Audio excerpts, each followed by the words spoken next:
Hello everyone, welcome to the writer tip of the day. Today I'm going to show you the block widget, and let's go into the book that I used in a previous writer tip of the day and add a page. You'll just call it block widget. Page 3.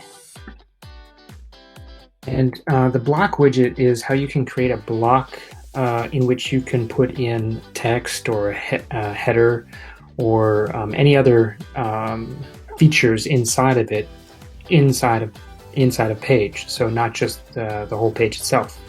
And so that way you can break up different areas on one page. So let's take a look at this. Let's actually put a background on the page. And for all of you that are following me, yes, I do have different shirts, different colored shirts than blue and gray. So here's your prime example. Shout out for a teacher in North Carolina on that. So take a look at, let's go with something just simple here. Insert that. And so here's your background image thrown in there, and I want to grab, here's the block. We moved up the block widget to be right next to the text and heading and spacer and image, because I love using the block widget. Now if I click on it, you see it kind of disappeared, but if I click on it, there's a property on the right that says block setting. So just like you have page settings, you have block setting. So if I do that, I can put an image in the back as in the block, or I can just go with a color. And let's say there's a blue color, and I can bring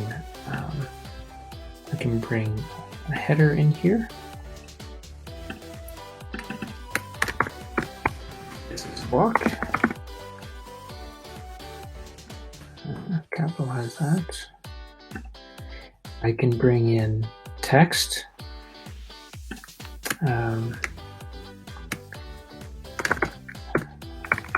Whatever you would like to include. And if I continue, I can even go in, and what happens is if I keep dragging other elements into the block expands. So in this case, I'll just put a click here image just for use. And now I can click on that image, and I can click this corner. I can lower it, and of course I can click on this upper left-hand side. I showed this in a different video, that you can put external links or internal links, meaning internal meaning it jumps the student to a different page in the book if you wanted to. So in this case, I can have it jump to using images for buttons. And so now if I wanted another block, I can put a different block in here. I can even put a block within a block, but I put a block below. And that block setting, I just highlighted it. You can see the delete and button over there. I can make a different color background for that block. And let me put a spacer in between those two. So now I've separated those two blocks with a spacer. And I can use my handy column width, and now you can see that highlights in there.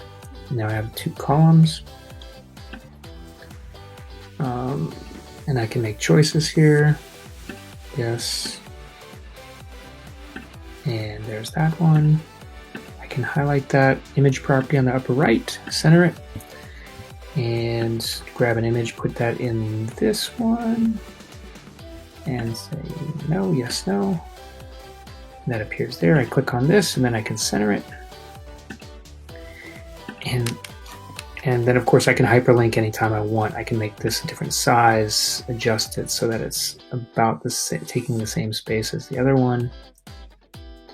And that's about it.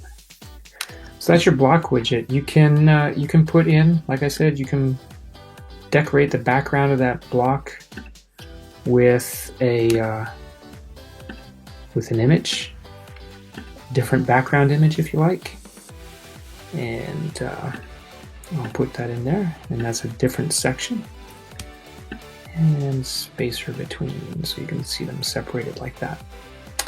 And that is the block widget. And little secret, you might have noticed this little button over here on the right.